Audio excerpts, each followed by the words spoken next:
दोस्तों, Indian renewable energy development agency limited यानी IRDA की बात करें तो स्टॉक ने आज एक फ्रेश हाई बना के बिल्कुल नया इतिहास रच दिया। लेकिन ऊपर के लेवल से स्टॉक काफ़ी वापस नीचे भी आ गया। इसके पीछे है बहुत बड़ी अपडेट। फिलिप कैपिटल ने इसके लिए सेल की रेटिंग दे दिया और ज़बरदस्त निचला टारगेट दिखा दिया है। क्या वाकई में इरडा आने वाले समय फिर से 200 से भी नीचे जाने वाला है या फिर ये 400 की तरफ बढ़ता हुआ दिखाई देगा? जानने की कोशिश करेंगे इस वीडियो के माध्यम से। इस बार रिजल्ट बहुत ही शानदार रहा। कंपनी ने अपने एनपीओ को ज़बरदस्त कम किया। तो ये सारी बातें पॉजिटिव होने के बावजूद भी ब्रोकरेज हाउस क्यों कह रहे कि स्टॉक के अंदर गिरावट होगी, जबकि आने वाले बजट में ग्रीन एनर्जी सेक्टर को लेकर सरकार की तरफ से कुछ बड़े अनाउंसमेंट भी हो सकते हैं, जिसका सीधा फ़ायदा इरडा को होगा, क्योंकि इरडा ग्रीन एनर्जी सेक्टर को 100% फंड प्रोवाइड करने वाली यह एनबीएफसी है, जो नवरत्न बन चुकी है और आने वाले समय महारत्न बनने की तैयारी में। तो क्या दाव लगाना चाहिए, जानने की कोशिश करेंगे इस वीडियो के माध्यम से। लेकिन फ्रेंड, उससे पहले अगर आप पहली बार हमारे चैनल पे आए तो चैनल को सब्सक्राइब कर दीजिए, एक बेल आइकॉन दबा दीजिए ताकि जब भी नया वीडियो बने पहला नोटिफिकेशन आपको मिले। वीडियो पसंद आए तो लाइक से जरूर कीजिए। चलो फ्रेंड्स, वीडियो स्टार्ट करते हैं। मैं हूँ आपका दोस्त एस बी दवे और हमारे अपने चैनल ऑनलाइन कमाई में आपका बहुत बहुत स्वागत है। तो सबसे पहले आज के कारोबार की बात करें तो स्टॉक की शुरुआत काफ़ी शानदार रही, 300 पर सीधी क्लोजिंग थी फ्राइडे की 284 के आसपास। तो रिजल्ट के बाद स्टॉक ने धमाका किया, इंट्राडे में 310 का हाई भी बन गया।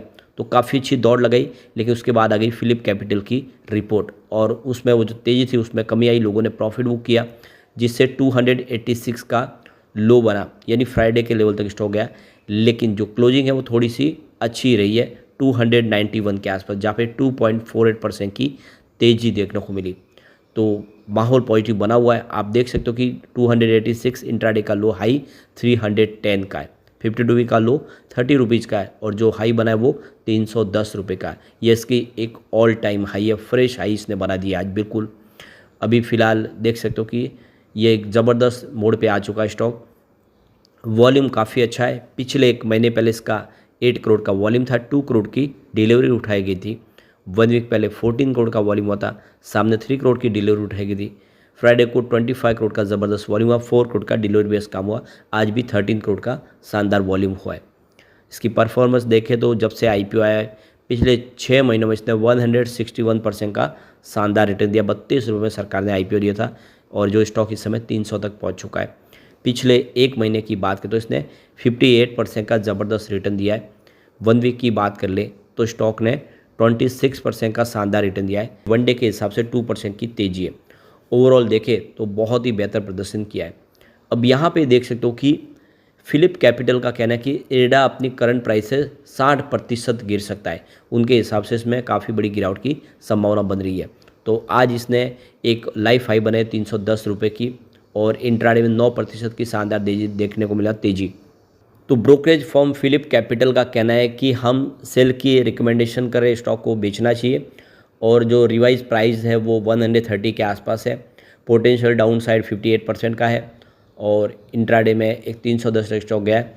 तो आने वाले समय जो इसकी प्राइस है वो नीचे आ सकते हैं। इससे पहले फिलिप कैपिटल ने 110 का टारगेट दिया था, उस 110 के टारगेट को बढ़ा के उन्होंने 130 किया है। लेकिन ये समझने वाली बात है कि 110 हो या 130 वो बहुत पीछे रह गया है। स्टॉक 300 के पास है और बाज़ार ने अगर साथ दिया और बाज़ार में सब कुछ ठीक रहा तो कोई हालत नहीं है कि उस लेवल पे स्टॉक पहुंचे। जिस तरह से इस बार काफ़ी बेहतर रिजल्ट दिया उस हिसाब से तो हम कल्पना भी नहीं कर सकते उतना स्टॉक नीचे जाएगा। लेकिन बाज़ार की संभावना कोई नहीं जानता है। बाज़ार में भयंकर गिरावट का दौर है तो वो भी होता है, लेकिन इस हिसाब से जो बिजनेस के हिसाब से देखें तो इतने नीचे जाने की कोई संभावना दिख नहीं रही है। तो ब्रोकरेज फर्म का कहना है कि स्टॉक ऑलरेडी बहुत ज़्यादा प्रदर्शन कर चुका है। तो यहाँ पे फिलिप कैपिटल का कहना है कि ये जो रैली बनी है इसमें ये पैसिव फ्लो की वजह से हुई है, न कि इसके फंडामेंटल के रीजन से। यहाँ पे फिलिप कैपिटल का ये भी कहना है कि कंपनी ने एनपीए काफ़ी कम किया है। आप देख सकते हो कि पिछले क्वार्टर में, मार्च क्वार्टर में 0.99% के आसपास था, जो 0.95% के आसपास आया है। इसके अलावा कंपनी की जो इंटरेस्ट इनकम है उसमें भी 7.6% की ज़बरदस्त वृद्धि देखने को मिली, जो पिछले साल के मुकाबले काफ़ी बेहतर प्रदर्शन दिखाई दे रहा है। इसके अलावा फिलिप कैपिटल का कहना है कि इरडा की जो लोन ग्रोथ है वो काफ़ी ज़बरदस्त है। बहुत सारे ऑर्डर इस समय पाइपलाइन में, यानी कंपनी आने वाले समय बहुत सारे प्रोजेक्ट के ऊपर फंड प्रोवाइड कर सकती है, यानी बैलेंस शीट बहुत अच्छी है। तो ये सारी बातें अगर मजबूत है, अच्छी है, तो फिर शेयर की प्राइस नीचे क्यों? तो यहाँ पे फिलिप कैपिटल का कहना है कि जो इंटरेस्ट मार्जिन है, नेट इंटरेस्ट मार्जिन, वो प्रेशर में आ सकती है आने वाले समय में। तो यहाँ पे फिलिप कैपिटल का कहना है कि प्राइवेट सेक्टर में हाईएस्ट एक्सपोजर है कंपनी का, और इस वजह से देखें तो जो कॉन्फिडेंस है वो बन नहीं पा रहा है। लो क्रेडिट कॉस्ट जो है कंपनी के लिए, उसमें मीडियम टर्म में उसमें कोई ज़्यादा बेनिफिट नहीं देखने को मिलेगा। तो कुल मिला के फिलिप कैपिटल को लगता है कि ये शेयर की प्राइस नहीं रहनी चाहिए, लेकिन ये जो रिजल्ट है वो कुछ और इशारा कर रहा है। आप देख सकते हो इसके रिवेन्यू को, जून 2023 में 1144 करोड़ के आसपास था, जो इस बार 1511 करोड़ तक पहुंच गया है। मार्च में ये 1392 करोड़ के आसपास था।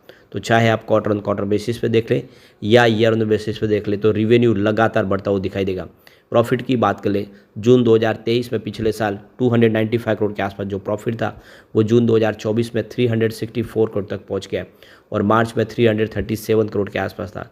तो चाहे आप क्वार्टर ऑन क्वार्टर बेसिस पे देख ले या ईयर ऑन बेसिस पे देख ले, प्रॉफिट ज़बरदस्त बढ़ा है, साथ में नेटवर्थ भी बढ़ा है। 2023 में जहाँ पे 5935 करोड़ के आसपास था, वो 2024 में 8559 करोड़ तक पहुंच गया है। तो नेटवर्थ, प्रॉफिट, रिवेन्यू सब कुछ बढ़ रहा है, बिजनेस बिल्कुल पटरी पे है।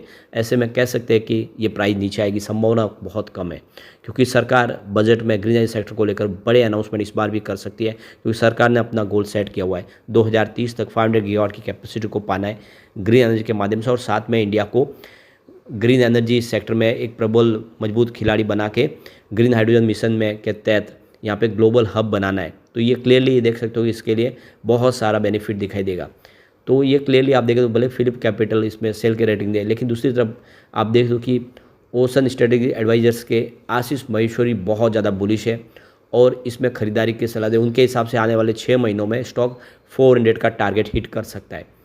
तो बिल्कुल देख सकते हो कि एक ब्रोकेज हाउस भले इसमें बिकवाली की सलाह दे, लेकिन दूसरे ब्रोकेज हाउस में 400 के टारगेट दे रहे। तो कुल मिला के यह अपने अपने ब्रोकेज हाउस की रणनीति होती है, और ये हमने कई बार देखा है, जो ब्रोकेज हाउस टारगेट देते हैं उससे बहुत ऊपर स्टॉक चला जाता है। एग्जाम्पल के लिए आप देख सकते हो कोटक सिक्योरिटी, जिन्होंने सुजलॉन का टारगेट दिया था 9-10 रुपये का, सुजलॉन 50 रुपये के आसपास है। और टाटा पावर में भी ऐसे ही सेल के टारगेट निकल के आ रहे हैं, क्योंकि टाटा पावर बहुत मजबूत है। तो इससे कोई ज़्यादा चिंता वाली बात नहीं है। यहाँ पे कंपनी का प्रदर्शन हर दिन बेहतर हो रहा है, और सबसे बड़ी बात है सीएमडी का बयान। यहाँ पे देख दो कि सीएमडी ने कहा है कि हमारा जो बिजनेस है उससे हम बहुत ज़्यादा आशावान है, आने वाले समय में हम महारत्न बनने की तरफ आगे बढ़ रहे हैं।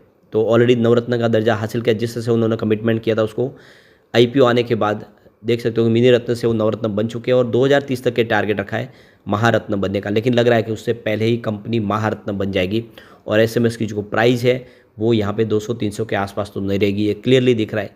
तो पिछली आईपीओ की प्राइस देख के इसमें आपको ये नहीं सोचना चाहिए कि स्टॉक बहुत ज़्यादा दौड़ चुका है, अब क्या दौड़ेगा। जिसका बिजनेस बढ़ेगा उस हिसाब से प्राइस बढ़ेगी। एग्जाम्पल के लिए आरवीएनएल को जिस तरह से एक के बाद एक ऑर्डर मिल रहे हैं, उस हिसाब से कह सकते हैं कि आरवीएनएल यहाँ पे नहीं रुकेगा, अभी उसकी दौड़ बहुत ज़्यादा बाकी है, और स्टॉक 4 डिजिट में जाने की संभावना। आरवीएनएल पे अगर आपको जानना है तो ऑलरेडी हमारे इससे पहले वीडियो बन चुका है, वो जाके देखें कि आरवीएनएल की संभावना आगे की क्या है। तो ये सारी रणनीति आपको आगे समझ में आएगी। एक बार पिवट लेवल के माध्यम से समझ लेते हैं। तो यहाँ से अगर गिरावट होती है तो 271 का पहला सपोर्ट है, ये टूटा तो 258 तक स्टॉक जा सकता है। गिरावट और बढ़ी तो 241 तक जाने की संभावना है। पॉजिटिव माहौल बना तो 300 का फर्स्ट रेजिस्टेंस है, ये ब्रेक हो चुका है। सेकेंड रेजिस्टेंस 317 के आसपास है, इसको पार कर लिया तो 330 तक स्टॉक जा सकता है। तो बिल्कुल लॉन्ग टर्म इन्वेस्टर के लिए अच्छा मौका है। शॉर्ट टर्म इन्वेस्टर भी चाहे तो निवेश को बनाए रखें कम से कम बजट तक, क्योंकि बजट तक ये पीएसयू स्टॉक काफ़ी अच्छा प्रदर्शन कर सकते हैं। उसके बाद जरूर प्रॉफिट बुकिंग देखने को मिल सकती है। लेकिन फ्रेंड, कोई भी इन्वेस्टमेंट करने से पहले अपने फाइनेंशियल एडवाइजेस बड़े ले ले या अपना खुद का रिसर्च करें, क्योंकि मैंने वीडियो आपके एजुकेशनल पर्पज़ के लिए ही बनाया। वीडियो पसंद आए तो लाइक से जरूर कीजिए और चैनल को सब्सक्राइब कर दीजिए। Thank you friends.